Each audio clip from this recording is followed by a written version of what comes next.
8:38 right now. There's so much to check out at the movies this weekend, including one film that follows in the footsteps of the movie The Hunger Games. NOLA.com, the Times Speaker, and Mike Scott joins us now with his picks for a packed weekend at the box office. Good morning. Always love talking to you about movies. Always glad to be here. Okay, you want to start with The Maze? Let's start with The Maze Runner, which is a good place to start, not only because it's probably going to win the box office this weekend, but also it was shot up the road in Baton Rouge, with a little bit shot in St. Francisville as well. And this is basically the latest Hunger Games wannabe. You know, Hollywood is really kind of littered with these movies that are trying to follow in the Hunger Games footsteps. This one's interesting, though, because this is one of the few movies that actually makes a reasonable claim at least being in the ballpark of the Hunger Games. It moves quickly, it's exciting, it's well cast, sets itself up for a sequel that I think a lot of people are going to want to go see. The story is basically a teen boy wakes up with his memory wiped in a community of other teen boys all trapped in a maze. They have no idea why, they just know they have to get out. The maze is constantly shifting, there are all kinds of deadly hazards in there. So this is the story about how this new arrival affects the escape attempts. And do you really recognize Louisiana, or is it all computer generated? Because it looks like a lot of computer generated Not stuff. even a little bit.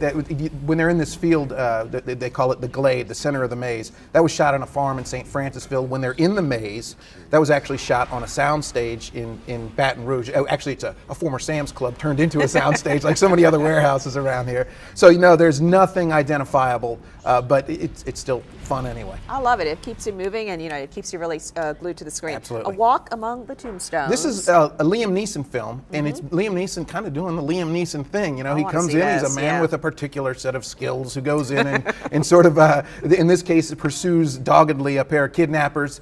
This is based on the Lawrence Block, Matt Scudder novels, one of those novels anyway. And the buzz on this one is that, you know, you got Liam Neeson, who always does a good job in the role. It's got a sense of atmosphere, but it really doesn't do anything to distinguish itself. It's just sort of a garden variety crime drama type of deal. But there's nothing wrong with that. If that's your kind of movie, this is it, but don't expect it to raise the bar.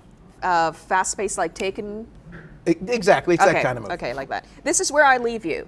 This Is Where I Leave You is a comedy with a great cast. It's got Jason Bateman, it's got Jane Fonda, it's got Tina Fey. It's just the list goes on and on. And again, the buzz on this one is that it just doesn't quite live up to that cast. It's got its amusing moments. This is a movie about moments. You know, it really doesn't gel in any kind of way.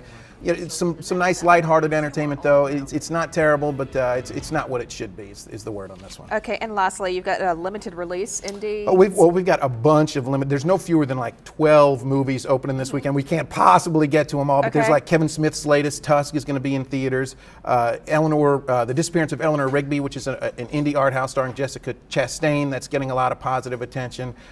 Terry Gilliam's latest, The Zero Theorem. The Trip to Italy, which is Steve Coogan's film, that's a sequel to The Trip that a lot of people really enjoyed. That one hits this weekend. It just goes on and on. There's a bunch of them. Oh my gosh, you've got a lot Busy going on weekend. there. A lot of good stuff out too. Okay, thanks a lot there, Mike Scott. My pleasure. Have a great movie weekend. You too. We'll be right back.